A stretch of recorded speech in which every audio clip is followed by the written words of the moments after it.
everyone? This is going to be my first proper tier list video on YouTube, and I'm going to make this a regular series. And today we are going to be talking about Premier League summer signings, so football signings. For my American viewers, obviously this is soccer, but I always call it football. And this is part one. I understand that the selection seems a little bit too small.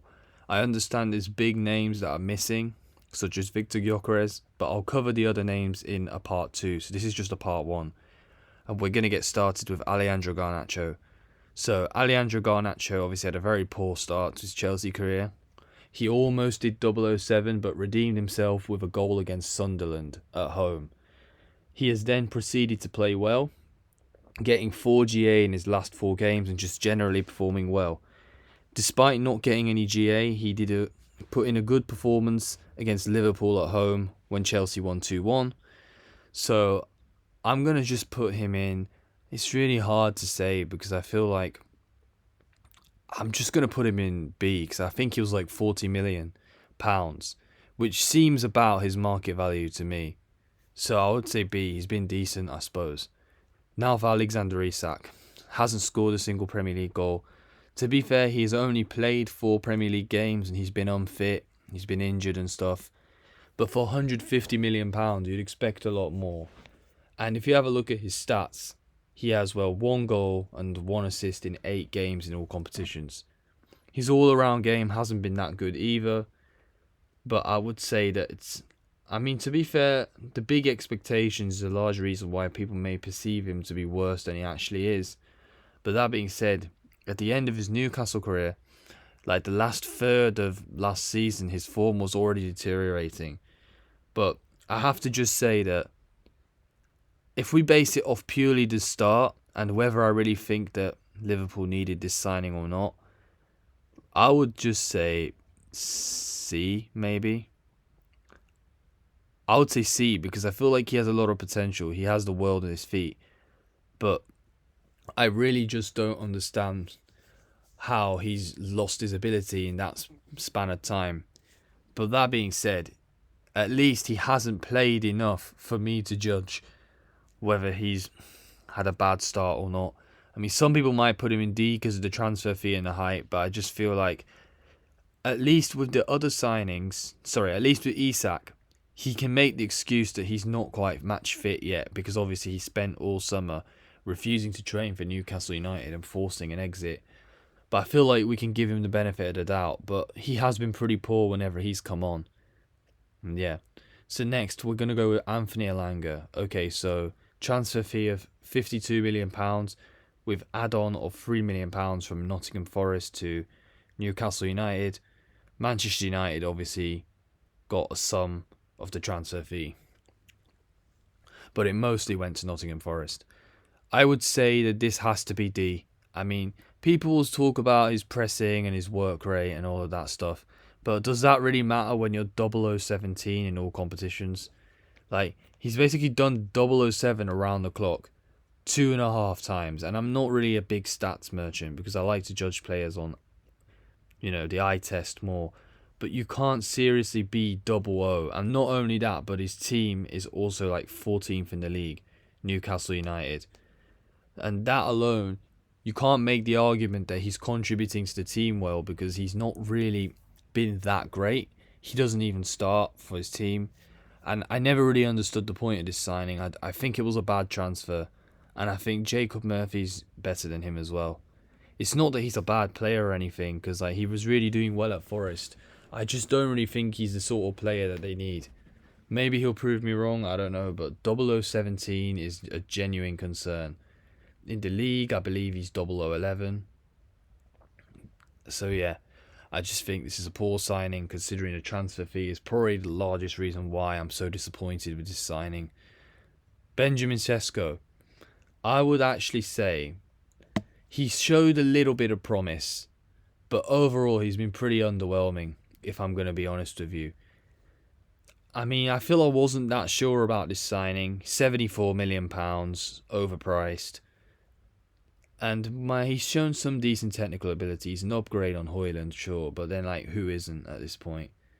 I mean, that's not really the benchmark that we should really be looking at. He had an awful cameo against Spurs, but I mean, there's been games where he's impressed, obviously scoring against Sunderland and Brentford, and obviously having that assist against Brighton, having a couple of games where he looked promising, but I just don't see what he offers more than Xerxes. I mean, cool, maybe he's marginally a better finisher, but even then, he's not even that great at goal scoring. I'm going to have to put him in C.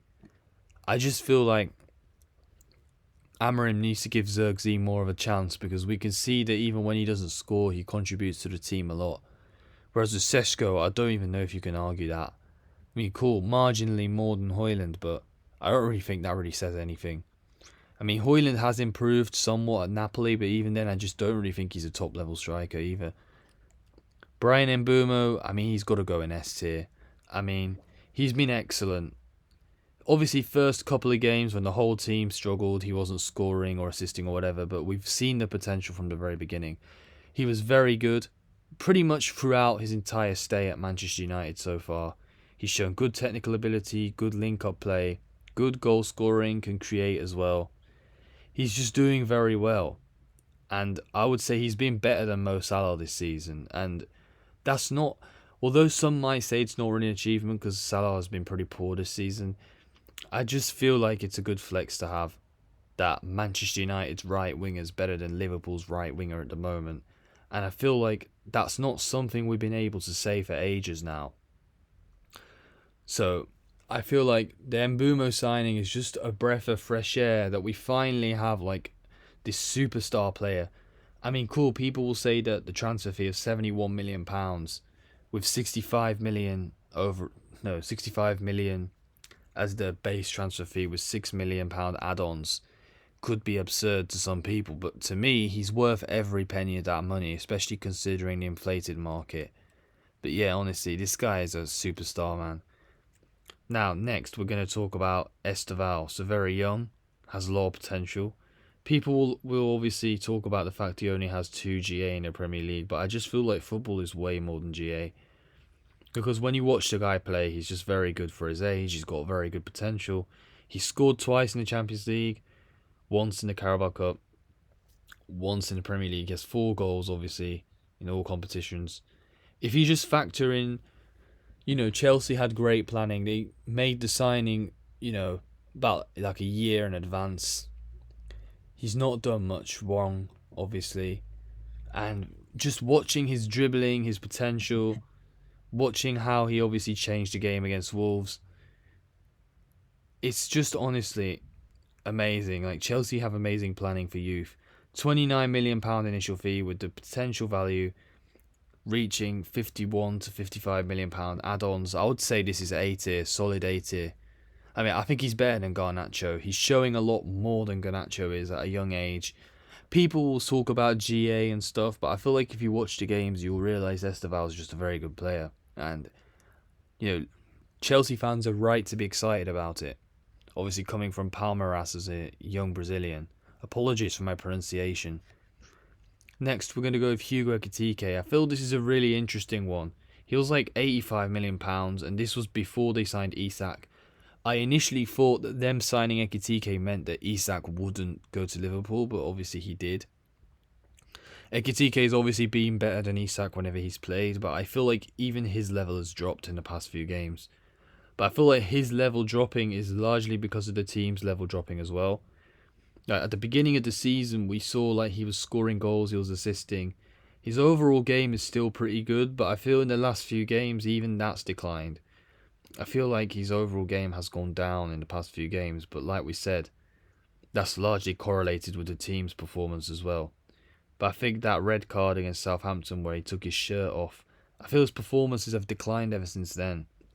But even at the beginning of the season with Liverpool, we saw that their performances were not that good, even when they were winning games. It was all by luck. And they were barely getting any clean sheets or games where they conceded only 1 goal. Because if you have a look at Liverpool's results, the Community Shield, we're not really going to count that. They lost on penalties 3-2. And the score itself was 2-2. Obviously, the Bournemouth game, they won 4-2, where Semenyo scored 2 goals. Newcastle, they won 3-2 with Rio Engu Moha, the youngster, scoring right at the end. It was pretty much like a last minute winner. And then obviously they beat Arsenal 1-0. But all of these games that they've had, they've just not really been that consistent. It's so hard to Hugo Ekitike because I feel like he's so talented. He's got all the potential in the world, but then I'm really struggling to group him in A or B. But I'm just going to say... I'm saying A, personally. I'm saying A because I feel like we can see how good of a player he is. It's just that the last few games, the entire team has collapsed, so obviously his performance goes down as a result. Actually, you know what? I can't decide between A and B, honestly. Ooh. I'm going to say B, actually. No, I changed my mind. Because the only times where his performances were actually like top tier was like the first month of the season, and he's gone down longer than I thought. So no, I'm going to change it to B. Jeremy Frimpong, I mean, he hasn't really been available because of injury, and even when he has, Bradley has looked better than him, honestly. And it's really hard to say because of the small sample size, but I'm just going to say C. It's not like he's been terrible when he's played, he's just not really been at the level that we've expected. João Pedro, another one like Ekitike, I can't decide between A and B. Reason with João Pedro is he had an excellent start, but then he had a large spell of games where he just looked like an Nkunku, João Felix kind of player. It's like, I don't know if this player is a 9 or a 10. It's like a 9.5. But I feel like with João Pedro, his output is a lot more consistent than Felix and Nkunku's was at Chelsea.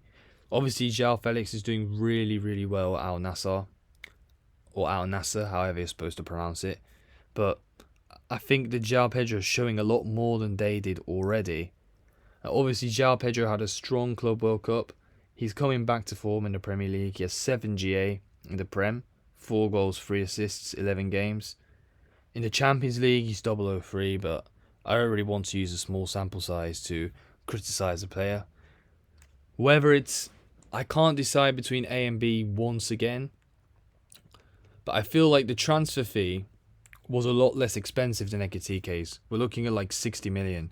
And overall game, I prefer João Pedro's overall game to Hugo Ekitike's. I feel like with João Pedro, he's just a very well-rounded player.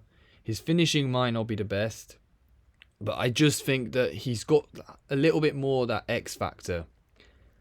And he's got that aggressive play style as well. And he's just very technical as well. I mean, Ekitike is as well, but I just think João Pedro's impacted his team, you know, a tad bit more. I'm going to just say A. Yeah, I'm going to say A. Obviously, considering the good link-up he's formed with Esteval too. Next up, Matheus Cunha. This is a really hard one because he's only actually scored 1 goal for Manchester United. He's got no assists. He's on 11-1-0 in all competitions. 10-1-0 in the Premier League. I mean, he was poor against Tottenham, but he had many good games as well. He had a good game against Brighton, which was his only goal this season. He had a good performance against Nottingham Forest, even though he didn't score or assist. He was decent against Liverpool. Actually, I'd say good. Contributes defensively a lot. I mean, in the end of the day, if you're an attacker, you're going to get judged for obviously scoring and assisting. But I feel like his overall game is good enough that it compensates for his lack of GA. But then it's really hard to judge because I'm really struggling to put him in a category. His transfer fee was 62.5 million. I really don't know whether to put him in. I can't decide. B, C. I mean, people might call me a hypocrite, but I'm just going to say B. Because I feel like his overall game is very good. The transfer fee wasn't that absurd. And just, I think that, yeah, I'm going to say B. People might call me biased, but I just think he's better than... He's played a lot better than Isak, Sesko, Frimpong and Elanga. People might argue that with this logic that Elanga should also be higher, but someone's got to be at the bottom, mate. That's all I can say. I mean, nah. I think we've got to move on now. So Milos Kerkez, I've got to put him in D. I mean, fair play to him for scoring that consolation goal against Brentford, where he went absolutely berserk. I mean, I'd have done the same thing. If I knew that I was performing so badly and I scored a goal, I would just want to let it all out. But Kerkez has been dreadful.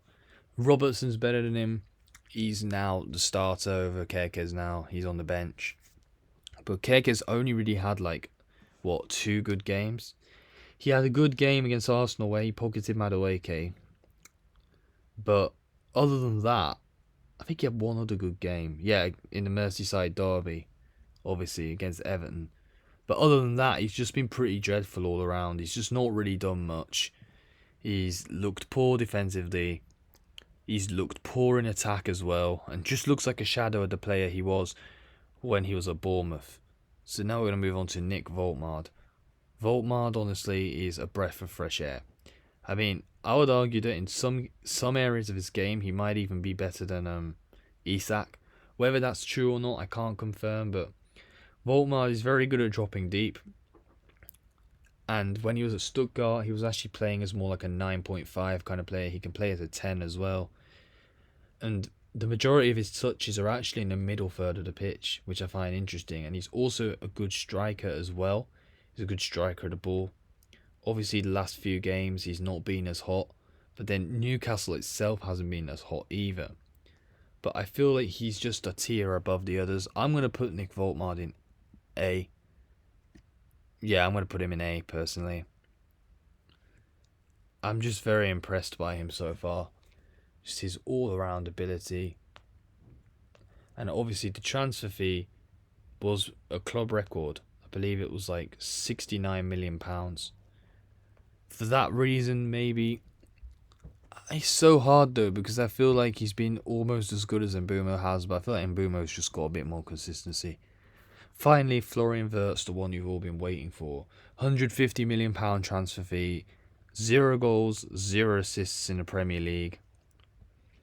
Obviously got 2 assists in the Champions League, but he had to literally go back to Germany to prove a point, playing against Frankfurt in the Champions League. He's 0011 in the Premier League. We're not counting that Community Shield assist because it doesn't count as a competitive game. It's a dinner plate trophy. The Champions League, obviously, 2 assists, 0 games, 4 goals. No, sorry, 4 games, 0 goals. And those 2 assists were both in the same game against Frankfurt. But if I'm being honest, Florian Wirtz has got to go in D. Honestly, he's just been very poor overall. It's not like he's been terrible in every single game, but I just feel like he's not really showed. He's pretty much showed only like 10% of what we thought he was going to be. Like, initially, everybody thought that, you know, he would take Szoboszlai's place, but Szoboszlai's actually been Liverpool's best player. Wirtz has arguably been one of the worst players in Liverpool. But yeah, thank you very much for watching this video. Many more to come. Don't forget to like and subscribe.